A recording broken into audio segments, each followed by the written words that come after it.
प्रिय विद्यार्थियों, मेरा आप सबको नमस्कार है। मैं त्रिलोकी सिंह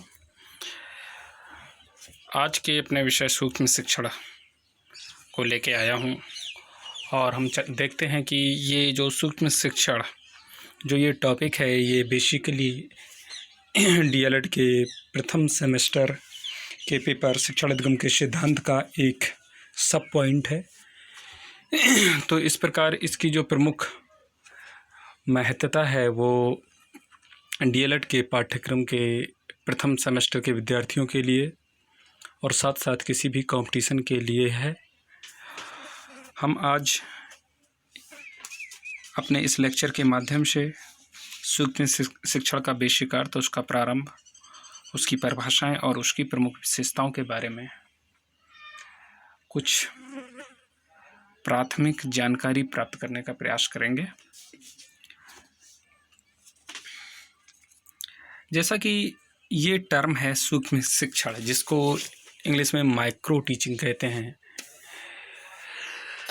ये क्या है, ये क्यों आया, तो इसके ब्रीफ में, संक्षिप्त में हम इसकी हिस्ट्री पे थोड़ी सी नज़र डालें तो पता चलता है कि सर्वप्रथम 1961 में स्टैनफोर्ड विश्वविद्यालय,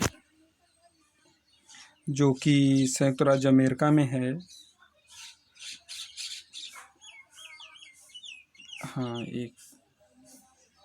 जो कि संयुक्त राज्य अमेरिका में है, वहाँ पे 1961 में एचिसन, बुश और एलन ने मिलके, ये वही एलन हैं जिनके नाम से सूक्ष्म शिक्षण का प्रतिपादन या कंपटीशन में हम पढ़ते हैं कि सूक्ष्म शिक्षण के जन्मदाता कौन हैं, ने मिलके एक संकुचित अध्ययन अभ्यास क्रम डेवलप किया था, जिसके अंतर्गत वो 5 से 10 छात्राध्यापकों को सेलेक्ट करते थे और किसी भी चैप्टर को छोटे छोटे पार्ट में डिवाइड करते थे और उसके बाद उसकी बेसिक ट्रेनिंग देते थे और ये नोटिस करते थे कि इसमें कहीं कोई जो प्रशिक्षु है, जो छात्राध्यापक है, वो कौन कौन से आयामों पे मिस्टेक कर रहा है ताकि उनको सुधारा जा सके। और इसके बाद इसी क्रम में हैरी गैरिसन ने वहीं स्टैनफोर्ड यूनिवर्सिटी में ही शिक्षक सामर्थ्य के क्षेत्र में कार्य करते हुए स्टैनफोर्ड शिक्षक सामर्थ्य अरहर दीपिका का निर्माण किया। और भारत में आने के पहले फॉरेन में ही इसके अलावा 1967 में क्लैन वेस, एलन, एचिसन, ओर्म, रेशनिक, मैकलिस वगैरह जैसे बहुत सारे साइकोलॉजिस्टों ने इस आयाम पे बहुत सारा काम किया था।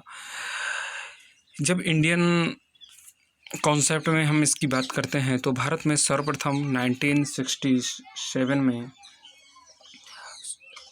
इस शब्द का प्रयोग प्रोफेसर डी तिवारी द्वारा किया गया। ये डी तिवारी जो थे, government central pedagogical institute of Allahabad के एक प्रोफेसर थे। और इसके बाद 1970 में इसी क्रम में जीबी साय, जो महाराजा सयाजी गायकवाड़ यूनिवर्सिटी बड़ोदरा में है, वहाँ पे प्रोफेसर हैं, उन्होंने भी इस शब्द को प्रयोग किया और वहाँ पे इसकी एक बेसिक ट्रेनिंग कंटिन्यू की। इसके बाद 1974 में एन.एल. दोसा है, ये प्रोफेसर थे टीचर्स ट्रेनिंग इंस्टीट्यूट चंडीगढ़ में, वहाँ पे इसके आयाम पे कुछ काम किया। संयोग से जो एन.एल. दोसा है ने माइक्रो टीचिंग, जो सूक्ष्म शिक्षण शब्द को प्रयोग किया था, वो बेसिकली ये सूक्ष्म शिक्षण नहीं है, इससे कुछ डिफर थी चीज़ें। फिलहाल यहाँ पे उसके डिस्कस नहीं करेंगे। 1974 में ही बी.के. पासी और यही जो जी.बी. साय हैं, इन्होंने मिलके सूक्ष्म शिक्षण के क्षेत्र में पहला प्रकाशन किया। और इस प्रकाशन के बाद से सूक्ष्म शिक्षण के विषय में जो वैज्ञानिक जानकारी थी पूरे भारतवर्ष में खुल के सामने आई।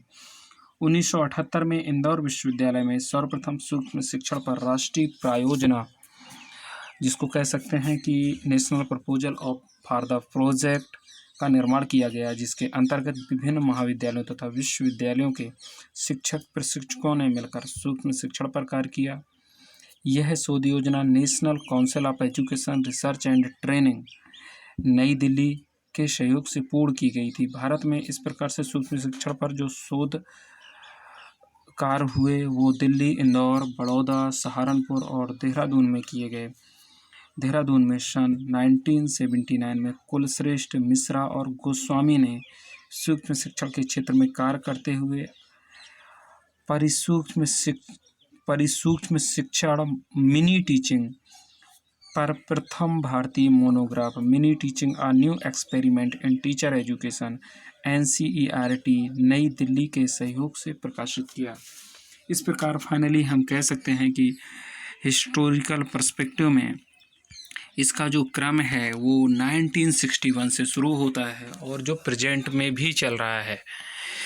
बेसिकली इतने लंबे दौर में आज हम जहाँ पे ये इन डेप्थ ट्रेनिंग प्रोग्राम्स जो रन कर रहे हैं या जहाँ पे हम प्रशिक्षण ले रहे हैं, जहाँ पे प्रशिक्षक प्रशिक्षण दे रहे हैं, इसके विकास की यात्रा में ये माइक्रो टीचिंग एक आधारभूत कॉन्सेप्ट बन के उभरा है। क्योंकि अब इसके हम बेसिक टर्म पे आते हैं, जो सूक्ष्म शिक्षण, इसको सूक्ष्म शिक्षण क्यों कहा जाता है। हाँ, जो A.W. एलन हुए उनकी एक पुस्तक आई माइक्रो टीचिंग, क्योंकि सर्वप्रथम जो कार्य हुआ स्टैनफोर्ड यूनिवर्सिटी में, वहाँ पे एलन एक प्रोफेसर थे और संकुचित अध्ययन अभ्यास क्रम का जो प्रारंभ किया था उसके ये प्रमुख सहयोगी थे। और इन्होंने अपनी जब पुस्तक लिखी माइक्रो टीचिंग, उससे ये कॉन्सेप्ट निकल के आया, क्योंकि बेसिकली प्रथम माइक्रो टीचिंग का कॉन्सेप्ट इसी बुक में मेंशन किया गया, तो इसलिए A.W. एलन को इसका जन्मदाता भी कहा जाता है। अब ये बेसिक कॉन्सेप्ट देखते हैं कि माइक्रो टीचिंग जो बेसिकली कॉन्सेप्ट है क्या। माइक्रो टीचिंग मीन्स सूक्ष्म शिक्षण। सूक्ष्म शिक्षण प्रशिक्षण की एक ऐसी विधि है जो सेवापूर्व या सेवारत शिक्षकों में व्यावसायिक दक्षता विकसित करने का प्रयास करती है। मीन्स क्या है कि इसके अंतर्गत करते क्या हैं, इसके अंतर्गत किसी एक निश्चित समय में कक्षा के एक निश्चित आकार के साथ पाठ्यवधि क्रियाओं के विस्तार, प्रकरण के चयन अथवा किसी कौशल के सीखने के संदर्भ में एक वास्तविक कक्ष में एक शिक्षक के सामने आने वाली बाधाओं को हल या कम करने का प्रशिक्षण दिया जाता है। अर्थात क्या है कि जो ट्रेनीज हैं उनके लिए एक ऐसा आर्टिफिशियल एनवायरनमेंट डेवलप किया जाता है जिसमें प्रत्येक आयाम पे, वो कक्ष है वो भी एक लिमिटेड है। मीन्स क्या है कि उसका आकार बहुत छोटा है। मीन्स वहाँ पे जो ट्रेनीज जो लर्नर्स बैठाए गए हैं उनकी संख्या 5 से 10 है। उस टाइम पे जो कंटेंट को डिलीवर किया जा रहा है, जिस कंटेंट को पढ़ाया जा रहा है वो भी बहुत ही छोटा है। मीन्स एक कंटेंट का कोई एक सिंगल टर्म है, कोई एक प्रकरण है। इसके साथ साथ उसकी जो टाइमिंग है वो बहुत छोटी है, क्योंकि किसी एक ही स्किल को डेवलप करने का प्रयास किया जाता है उस टाइमिंग में, तो उसी एक स्किल को सेलेक्ट किया जाता है कि किस संदर्भ में काम करना है। जैसे एक टाइम पे किसी को बोर्ड राइटिंग पे काम करना है तो सिर्फ राइटिंग को सेलेक्ट किया जाता है कि बोर्ड पे कैसे लिखेगा, या किसी को किसी प्रशिक्षु को ये ट्रेनिंग देनी है कि वो जो पाठ है उसका पाठन कैसे करेगा, तो सिर्फ एक उस स्किल को सेलेक्ट किया जाता है। इसी तरीके से जो भी स्किल पे हमें काम करना होता है उसी स्किल को सेलेक्ट कराते हैं। इसमें जैसे ही 5 से 10 मिनट की वो ट्रेनिंग कंप्लीट होती है प्रशिक्षु की, तो जो सामने बैठे हुए छात्राध्यापक या प्रशिक्षु होते हैं या विद्यार्थी होते हैं उनसे तत्काल में फीडबैक लिया जाता है कि इन्होंने कहाँ पे मिस्टेक की, अच्छा किया या बुरा किया, या कैसा किया, या इनको कहाँ सुधार करना चाहिए। और साथ ही जो वहाँ एक्सपर्ट बैठे होते हैं वो उसको उस प्रशिक्षु को जो ये प्रशिक्षण ले रहा है उसको सजेशंस देते हैं ताकि वो आगे सुधार कर सके। इस प्रकार क्या है कि सूक्ष्म शिक्षण का जो बेसिक टर्म कॉन्सेप्ट निकल के आया वो ये है कि पूरे के पूरे टीचिंग प्रोसेस में जो क्रिया घटती है उससे जो पर्सनालिटी बनती है फाइनली, तो एक टीचर की जो पर्सनालिटी है उसके सूक्ष्म से सूक्ष्म आयाम पे इस सूक्ष्म प्रशिक्षण द्वारा उसकी ट्रेनिंग दी जाती है किसी भी एक आयाम में परफेक्ट करने की। तो इसमें हम और आगे बढ़ते हैं। नेक्स्ट कॉन्सेप्ट लिया है मैंने परिभाषाएं। यहाँ पे कुछ हमने बेसिक 3 परिभाषाओं को सेलेक्ट किया है, जिसमें पहली परिभाषा एलन की ही है। एलन के अनुसार सूक्ष्म शिक्षण सरलीकृत शिक्षण प्रक्रिया है जो छोटे आकार की कक्षा में कम समय में पूर्ण होती है।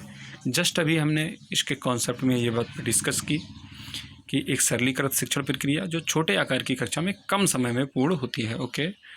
दूसरी डेफिनेशन है सूक्ष्म शिक्षण एक प्रशिक्षण विधि है जिसमें छात्र अध्यापक किसी एक शिक्षण कौशल का प्रयोग करते हुए अल्प अवधि के लिए छोटे विद्यार्थी समूह को कोई एक संप्रत्यय पढ़ाता है।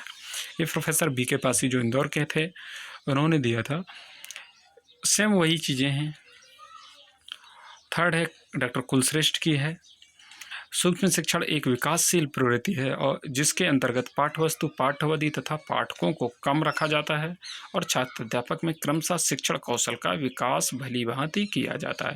देखो इन्होंने एक टर्म को यूज किया है विकासशील प्रवृत्ति। इसको विकासशील प्रवृत्ति क्यों कहा है?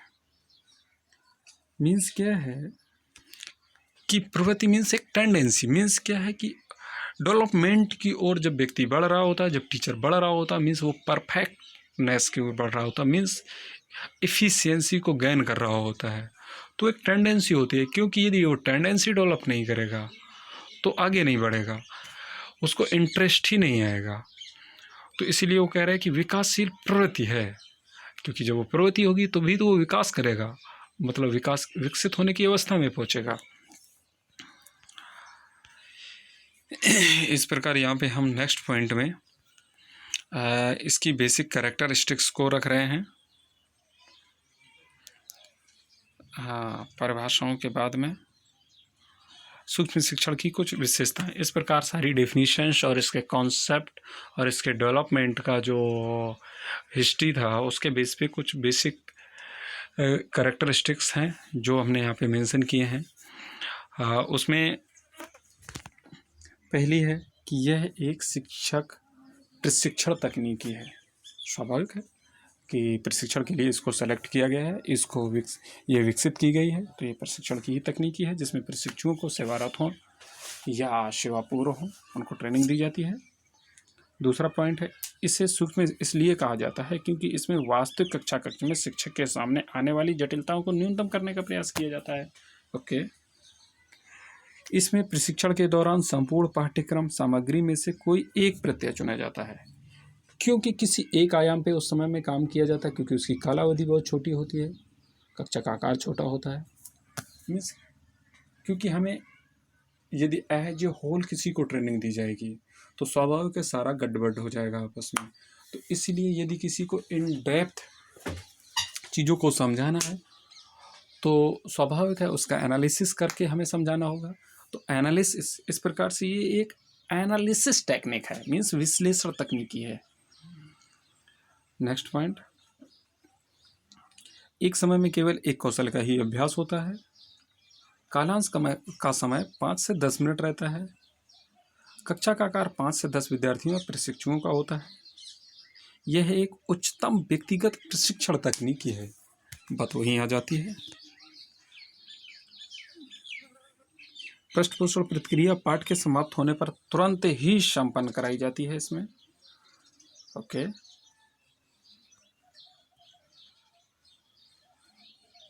इसे ऑडियो या वीडियो रिकॉर्ड कर गहन विश्लेषण हेतु भी रख सकते हैं।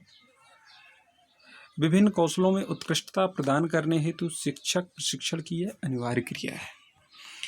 इस प्रकार से विद्यार्थियों हमने देखा कि सूक्ष्म शिक्षण जो एक बहुत ही महत्वपूर्ण कंपोनेंट है हमारे ट्रेनिंग का, उसके ये कुछ प्रमुख आयाम थे। इसके अगले लेक्चर में हम इसके आगे सूक्ष्म शिक्षण के सोपान कौन से होते हैं, इसकी एजम्पशंस क्या क्या हैं, इसका साइकिल क्या क्या है, कैसा है, इसमें किस प्रकार से हम काम करते हैं, इसकी प्रमुख मान्यताओं के साथ समझने का प्रयास करेंगे। Thank you.